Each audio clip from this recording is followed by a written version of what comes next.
true. But now there's not a single person across this country who doesn't see exactly who you are and the heroes you are. Karen and I know because she was one during the crisis before, and I observed you all the time. But the average American doesn't know what you do every day. So I only have one message for you. Thank you. Thank you for who you are. Thank you for what you do. And thank you for your courage and your commitment helping other communities, everyone, all of us. And you don't ask, what community. You just go in and you do it. Thank you for being there for all of us when we need you the most. No, this isn't easy for any of you. It's quite frankly frightening. It's a little scary. I know there are doctors and nurses and EMTs and firefighters everywhere who are also making tough decisions about whether or not to isolate themselves from their families, who are paying out of their own pockets for hotels to try to keep their loved ones safe, who are struggling to figure out how to care for the kids who are out of school, their kids, who are also pulling long shifts in the ER, are staying on duty in the firehouse, running double shifts, and they're taking pay cuts in order to make sure the support staffs can still be on duty. And all of you are worried about maintaining your own health so you're able to care for others. But actually, heroic really doesn't cover it. And I know that's basically who you all are. Every time I thank a cop, a firefighter, a nurse, and I've been a great consumer of healthcare, say thank you. So it's my job. Well, it's so much more than your job, what you're doing. It's your part. It's part of your core to help. It's who you are. As I said, it's in your DNA. The rest of us know that we have to step up to as well. We have to have your backs by doing our part, by doing what we're doing here, by staying at home, by keeping our distance from other people, by washing our hands, by following all the CDC guidelines. I can't treat a coronavirus patient, but I can do what I'm supposed to do to make it less likely it spreads. I can stay home. I can make your job easier. I can follow the CDC rules. And you deserve to have the full support of our political leaders across the board. The House and the United States Senate have now passed a $2 trillion support package, providing critical relief for our people and some stability to our economic situation, including $100 billion for hard-hit hospitals and about $50 billion more to support public health and healthcare workers. That's critical support, and President Trump needs to make sure that we get that money out to you as quickly as possible. But we still need to do a lot more for our firefighters. There's some money in the bill for equipment and supplies, but not as much as it should be for how much you're laying on the line. And I know that all of you are deeply concerned about whether or not you're going to have enough personal protective equipment to keep you safe while you're doing your job, whether you have enough ventilators to keep everyone who needs one, to help them, to save their lives. We owe you. We owe you that. Your government owes you that. And that's why myself and leaders all across the spectrum have repeatedly urged President Trump to use the Defense Production Act to get the PPE to everyone who needs it. We're already hearing terrible stories about doctors refusing and they're saying, I need help badly. And then going out and reusing some respirator masks over and over, storing them in paper bags in between patients. It's just not right. And apparently, the good news I just heard about 10 minutes ago, I say to the Congresswoman, is the president has just finally implemented the act, and he's ordered GM to make ventilators. That's a really good news. Now, we were suggesting you do that over a month ago, but the point is he's done it, and I congratulate him for it. But now the president has used all the authorities available to help him make masks, gowns, and other PPE equipment available. And he has to do it today. On ventilators, they're reporting that the administration and the president were worried about buying or producing too many ventilators. If I can say, during World War II, there was not a concern about whether we had too many landing craft to liberate Europe. If we had them left over, that was fine. We didn't argue about, do we have too many? The question is, do we have enough? And you know better than me that's the wrong way to think about this. What do we need now? Let's not worry about too much. Too many is not a risk. Too few is a risk. So buy them, build them, and get them to the states now. And I know that you're all concerned that we still don't have enough tests, especially for those of you who are coming in direct contact with the virus on a daily basis. More tests are becoming available, but it's still not fast enough. And the only way we're going to get ahead of this disease is to find out where it is and where it's been. In recent days, there's been talk that we have to choose between public health and our economy. And so the president says, well, I don't think that's just a false choice. And it's a very dangerous way to state it. It would be catastrophic to reopen things around the country without a plan, and then have a spike in cases, shut it all back down again. To reopen, public health experts say we need first to bend that curve, deploy the widespread testing, have the ability to surge additional ventilators, protective gear to any new hospitals. That's the quickest, surest way of saving lives and getting our economy back on track. We need to make a significant investment in the people doing the work and saving lives to get our nation back on track. And I know we will. I know we will.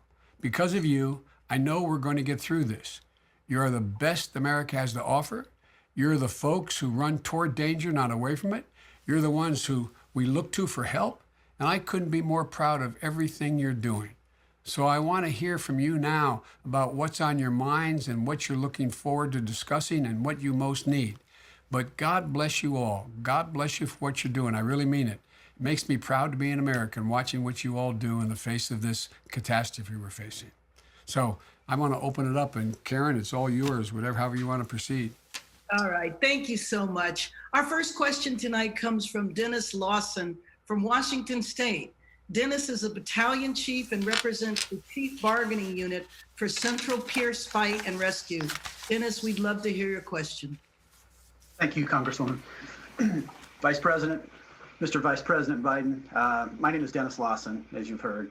I am the president of the Washington State Council of Firefighters, representing 9,000 union firefighters here in the state of Washington. It is an honor to be part of this town hall meeting, and I'm grateful for the opportunity to talk to you about what's important to our members. Sadly, 4 weeks ago, we had the first American death, and that occurred in Kirkland, Washington. At that time, our responders made a choices to go in there and provide the services that they were able to do. Shortly after that death, we were notified that we had firefighters, paramedics, and EMTs placed in quarantine. Now, I'm not sure if everybody knew what quarantine or isolation actually meant back 4 weeks ago, but I think we've learned it now across our country. These firefighters were placed in quarantine where some were away from their families, they were locked in fire stations, and many of them were actually looked upon maybe a little bit differently by those even though he worked with. We had wonderful stories about people, neighbors trying to rally around. But we also had some personal stories that were very touching. We had a firefighter, third day on the job, firefighter Carlos Taldano from Kirkland Fire. Now, we've assured him that this is not the normal. This is not what's going to be expected in his course of his career. Now, I've been on the job for 33 years. I've seen a lot of things, but I've never seen anything like this before. I hope I never see it again. I'm grateful for our International Association of Firefighters, the leadership they've taken place and what they've done.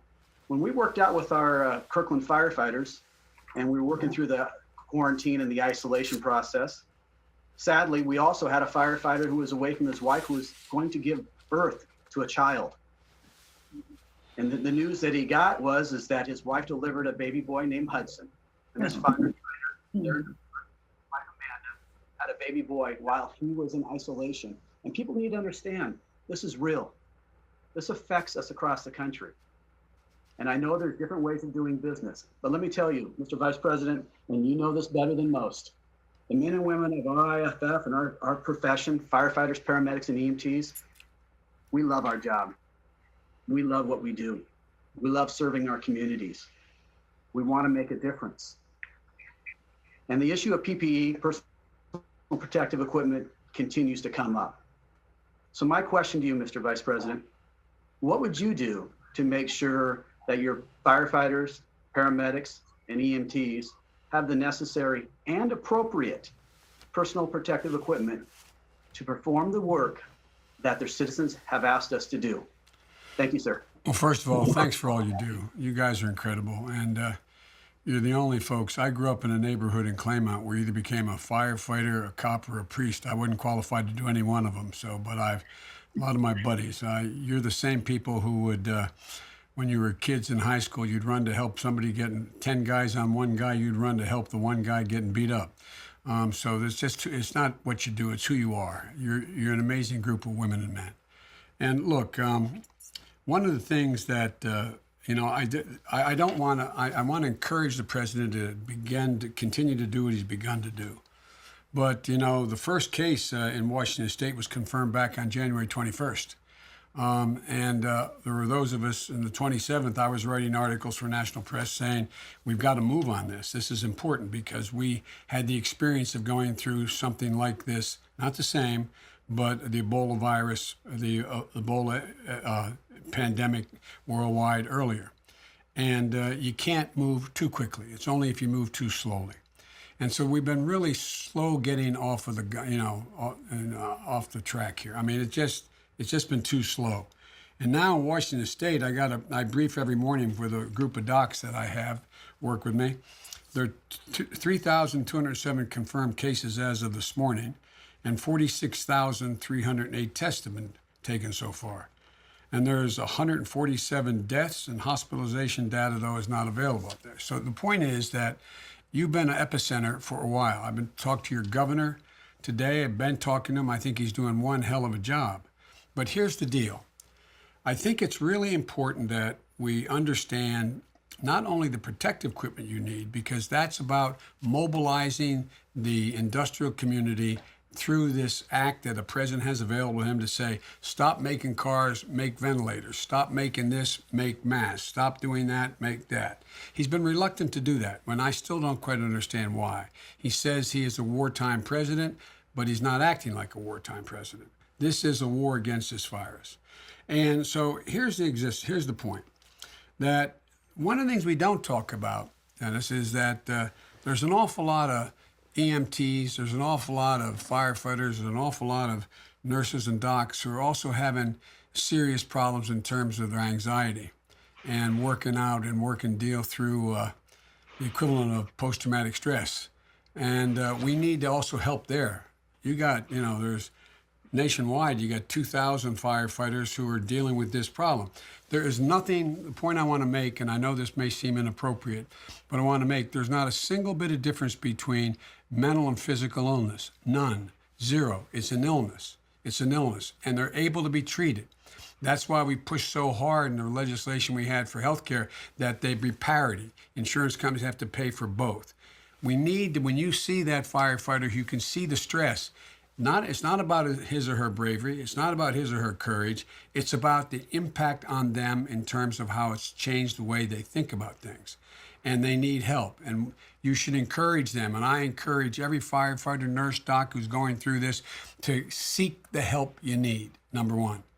Number two, I think what's going to happen now, Dennis, is that the legislation that Karen and her colleagues passed and the Senate passed has a lot of really good things in it. But I know from given the responsibility of handling the Recovery Act, it was called, the economic crisis in our administration, it was $900 billion. It's all about management and execution. How do we now get these things done? How do we get the money out the door for not only the equipment that is needed, but get the money out the door to keep people from having to lose everything they own? To be able to make sure they get a paycheck, to make sure they can buy the prescription, get the prescription, to make sure they can do whatever it needs economically. And that really requires a place for all of you to go, all Americans and small businesses to know where they go to get the information. For example, unemployment. I was talking to your governor and other governors about this. The unemployment situation is now the House and Senate did a good job in making sure that we plussed up unemployment benefits, add $600 to whatever the normal payment would be, making you whole up to $75,000, et cetera. But there's not enough people in the unemployment offices around the country. in order to be able to manage them. So what I'm worried about is 2 weeks, 3 weeks, 4 weeks down the road, people are still going to be struggling, not getting answers. So the president should be setting up, the White House setting up, letting everybody know in public service announcements, this is the number you call. This is where you go to find out how things are going to get done. And it really matters, again, in terms of how people think about this. People want to believe. People, the American people are brave, they're strong, they're courageous, they're willing to do whatever needs to be done. But when we tell them, now you have this unemployment insurance, now you have the money to keep small businesses open, now you're going to get the equipment you need to keep you safe, the PPE, then, and it doesn't happen, then they begin to wonder, whoa, wait a minute, what's going on? So it's about management now, management. And I think that's really, really important. What we talked about a while ago, literally several months ago, was the need to front end push all of this material that we needed. For example, we should be engaging the military, the United States military more. I noticed that the Pentagon, the chairman of the Joint Chiefs, talked about asking retired military personnel who were engaged in having done health issues, whether they were doctors, nurses, or any other function in the United States military. And thousands have said, yeah, count me in. They're retired. So the question is implementing this. We talked about this before, making sure that there's enough beds available, not just are there, and the military has the capacity to put those hospital beds in places that in fact can be used immediately. And you know where it's going to be. You know where things are surging. Look what's happening in Louisiana. Look what's happening in New Jersey. Look, I mean, it's not like you have to be a seer to know where it's going to happen. And so there's a lot of things, Dennis, we can do. I'm hopeful that the administration is going to have really good management folks in place to implement what has been passed. But we have to move on it quickly.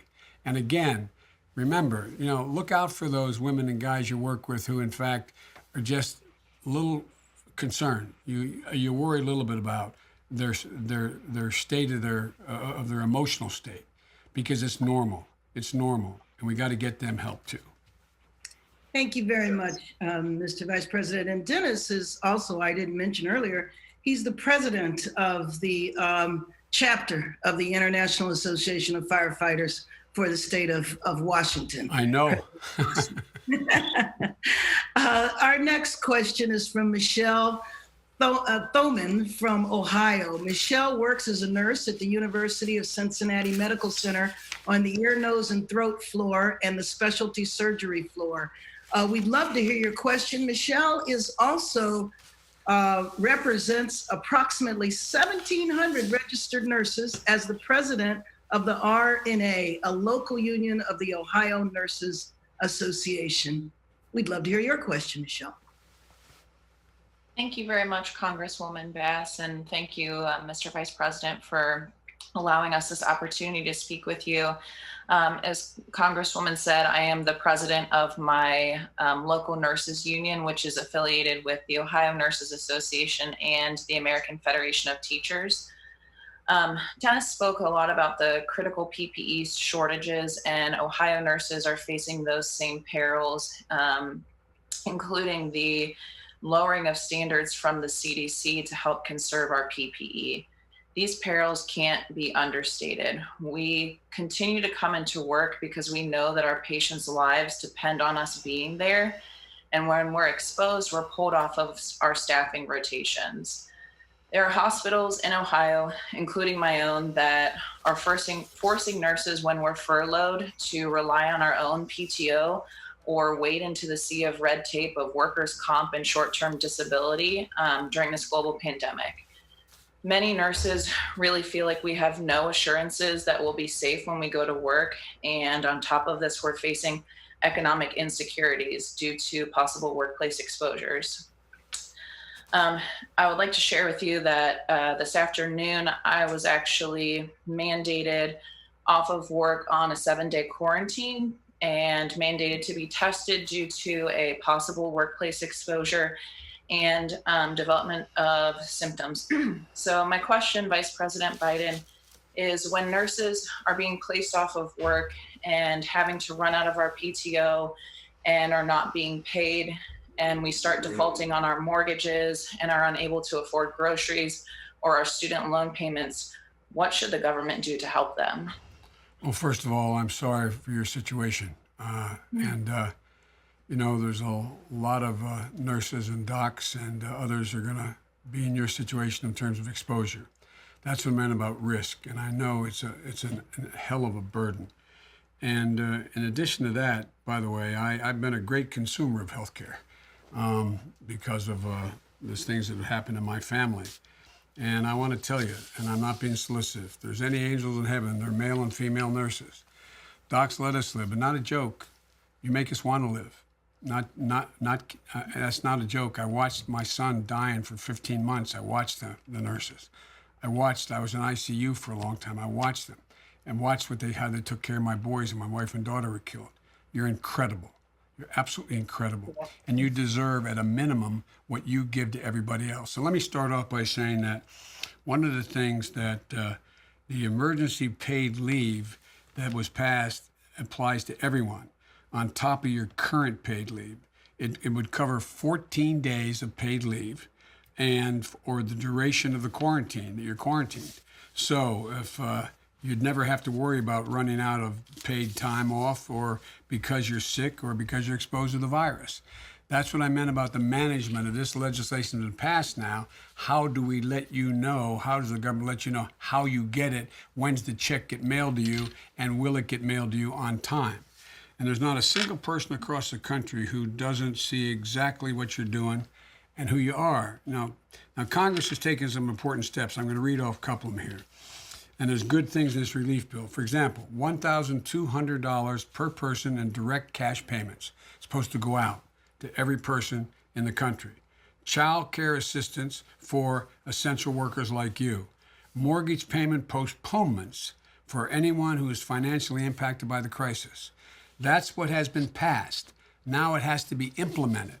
So I don't think if you have any difficulty, not a joke, anybody moving on your mortgage or any of that, pick up the phone and call me. They'll let you know how to get through. No, I really mean this.